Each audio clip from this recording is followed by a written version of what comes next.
Assalamualaikum warahmatullahi wabarakatuh. Selamat pagi anak-anak.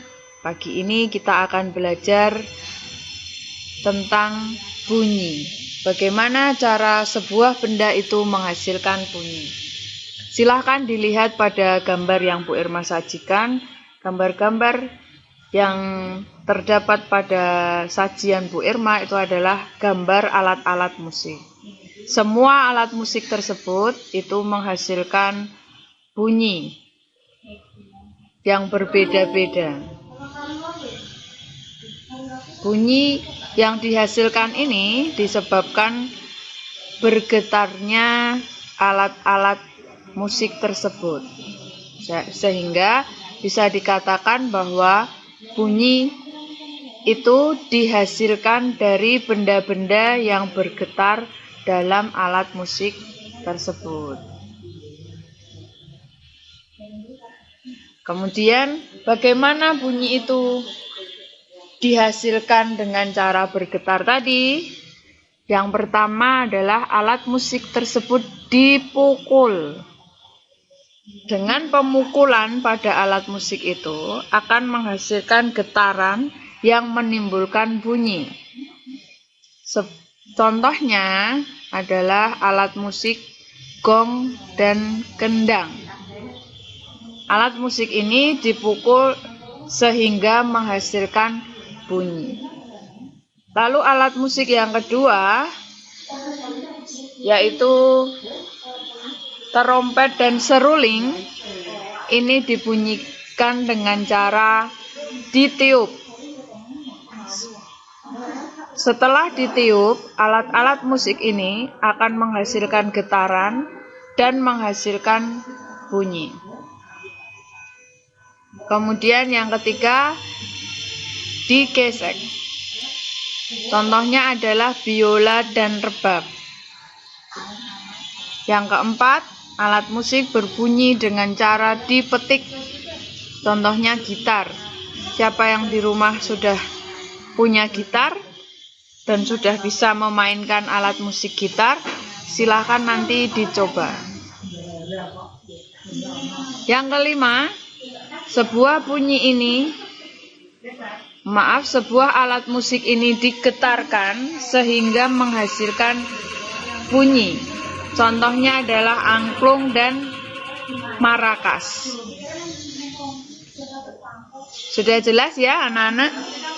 Bagaimana alat musik tadi dibunyikan, yang tadi dipukul, ada yang digetarkan, ada yang dipetik. Kemudian kita lanjutkan dengan perambatan bunyi.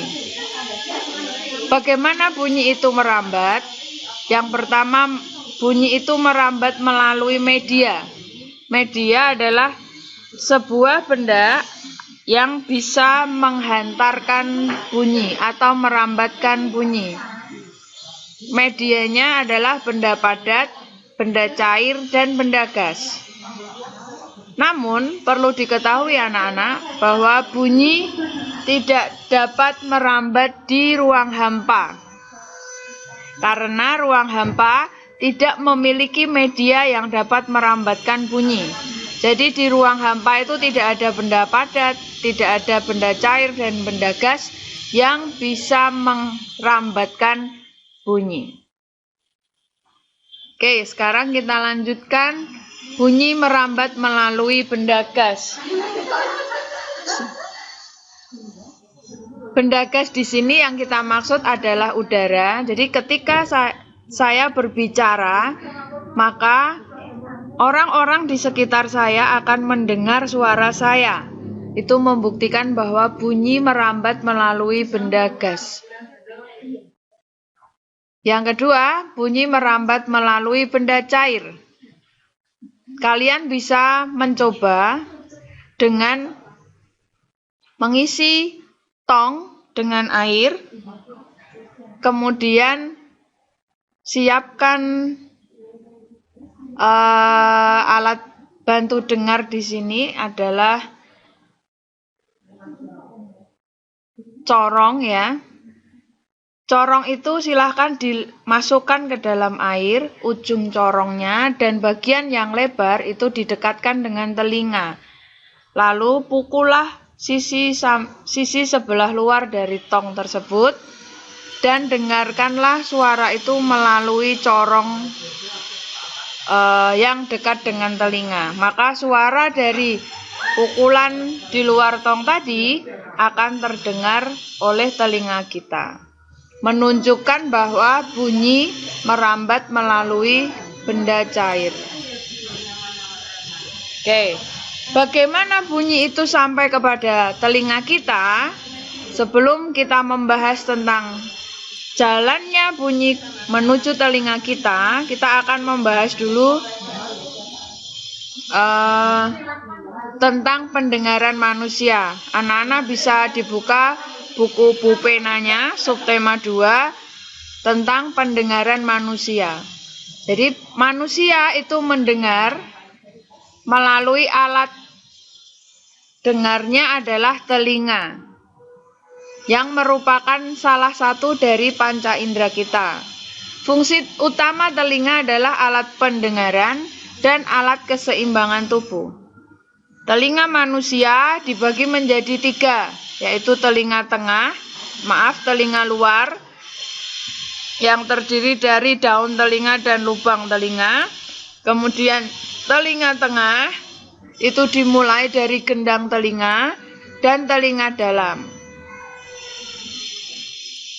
Lalu bagaimana bunyi itu sampai kepada telinga kita?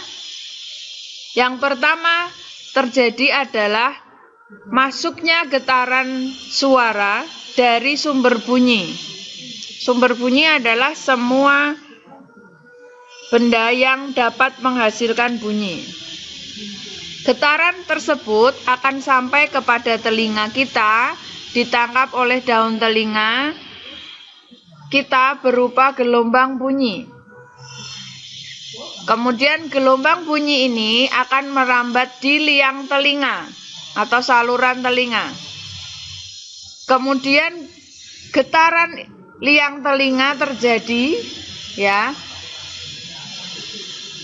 masuk itu ke dalam lubang telinga tadi, itu akan menggetarkan gendang telinga.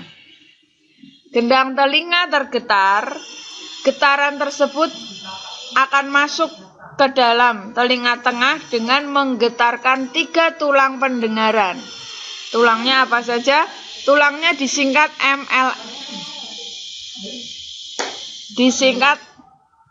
MLS, martil, landasan, dan sanggurdi. Kemudian dari dari 3 tulang pendengaran tadi, getaran akan diteruskan ke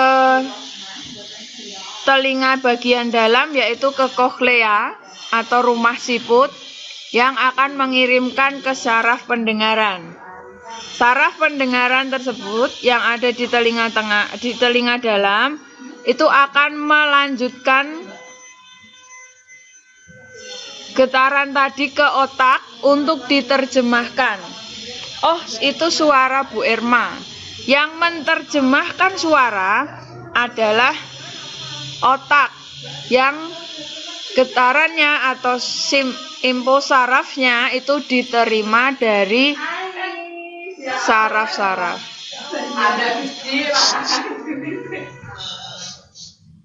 Bagaimana telinga itu sebagai indera pendengar mempunyai kepekaan? Yang pertama, telinga manusia itu mendengar bunyi dengan frekuensi 20-20.000 Hz atau yang disebut dengan audiosonik. Ada orang yang dapat mendengar bunyi yang sangat lemah, ada orang yang mendengar bunyi yang sangat kuat. Indera pendengar yang baik dapat mendengar dengan jelas asal sumber bunyi dan tinggi rendahnya bunyi. Bagaimana cara memelihara kesehatan telinga sebagai organ indera pendengaran kita? Yang pertama, dengan membersihkan telinga bagian luar yaitu daun telinga dan lubang telinga secara teratur dengan menggunakan kapas yang bersih. Yang kedua, jangan mengorek-orek telinga karena dapat mendorong kotoran masuk lebih dalam dan akan semakin menumpuk. Kotoran yang menumpuk itu dapat mengganggu pendengaran, mengakibatkan robeknya selaput gendang telinga. Jika kotoran telinga telah banyak, pergilah ke dokter THT, singkatan dari telinga, hidung, dan tenggorokan untuk dibersihkan. Yang ketiga, jika ada suara memekakkan telinga atau suara yang sangat keras, segera tutup kedua lubang telinga agar gendang telinganya tidak rusak. Terima kasih anak-anak. Jadi kita mengetahui apa yang harus kita lakukan ketika kita merawat telinga kita sebagai organ pendengaran yang diberi oleh Allah yang sangat membantu di dalam kehidupan kita. Anak-anak, terima kasih atas perhatiannya. Kita cukupkan sekian. Wassalamualaikum warahmatullahi wabarakatuh.